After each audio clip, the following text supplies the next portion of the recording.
Is your company's building in financial distress? What do you do if you're not looking for new space, you don't want to buy, you don't want to relocate, you just want to protect your downside, you want to protect your company's flank?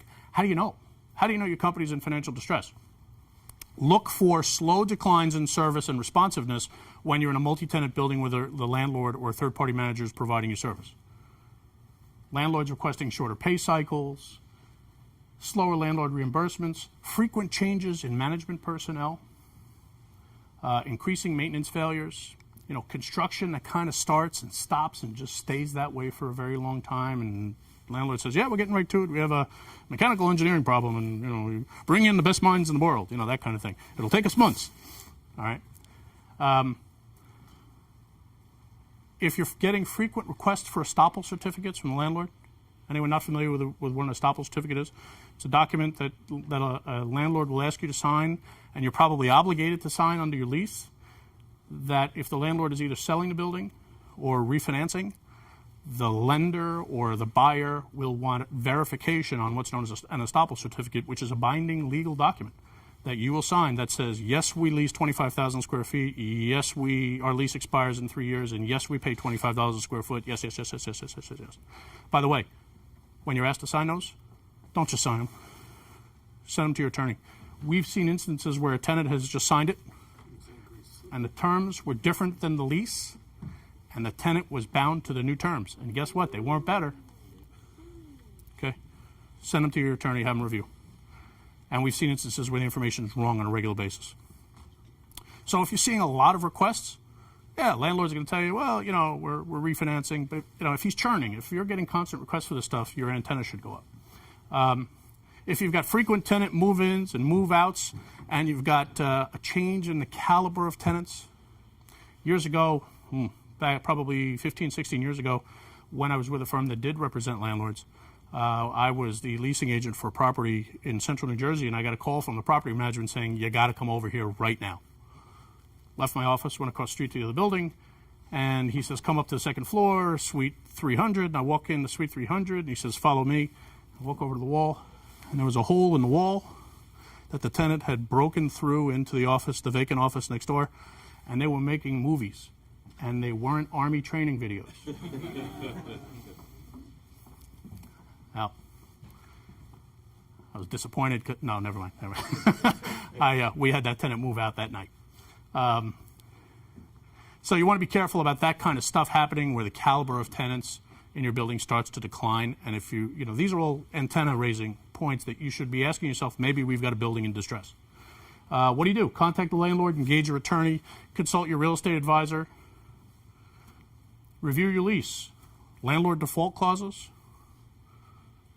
non-disturbance, self-help, your future rights, because if the landlord loses the building, remember, your lease is between you and the landlord.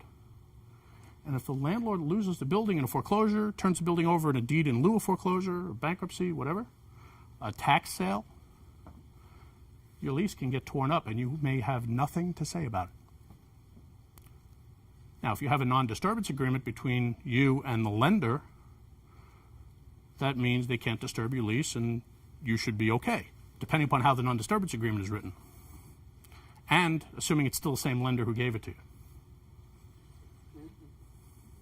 Okay, so you want to understand what happens, because, by the way, if the landlord has a future obligation to do something for you, like rebuild your space or provide you with a big allowance or do something that's material to your company, if you lose the building, if you were counting on that, it may not happen. So right away, check your lease. Consider relocating. If your building is in trouble, what do? Assess your realistic circumstance and alternatives. Could your company save the building? Now, we're not talking about saving the landlord. We're talking about saving the building to protect your flank. And you want to tread very carefully in this area, of course, but maybe you could loan some money to the landlord. Maybe you could fund some of the operations. Maybe you could fund some of the improvements that are pertinent to your space. You don't just turn over a check. There's a way to do that, of course. Maybe you could pay the taxes. Maybe you could buy the building. We'll talk about that. Absolutely increase your occupancy cost reserves, because you may bear expenses later on that you weren't prepared for. Your building's going into receivership. Okay, that's the oh crap moment. Okay, I can tell you about a circumstance where the building was teetering on financial instability and the owner was in the building, managed the building, and the tenant, for the third time, walked up to the landlord's office and said, "There's no toilet paper in the men's room."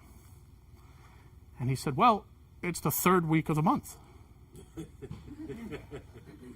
So what the hell does that mean? It's the third week of the month. I'm telling you there's no toilet paper. I know it's the third week of the month. What does that mean? Well, by the way, I have to tell you that the owner of the building was an accounting firm. And the response was, "You've surpassed your allotment."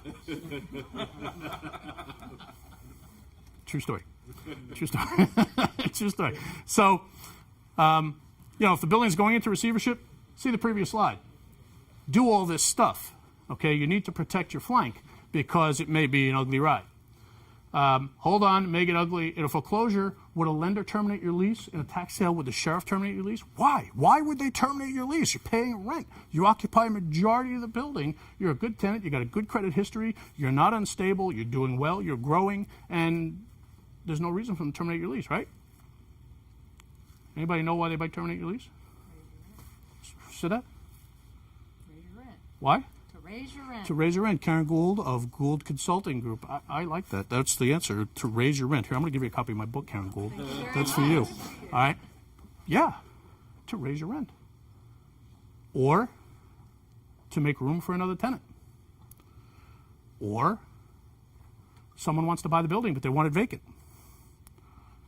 Or they want to knock it down and build a mall. Or. There's a lot of reasons why they might cancel your lease. If you don't have a non-disturbance agreement, and most tenants don't, you're at risk. Sheriff, same thing.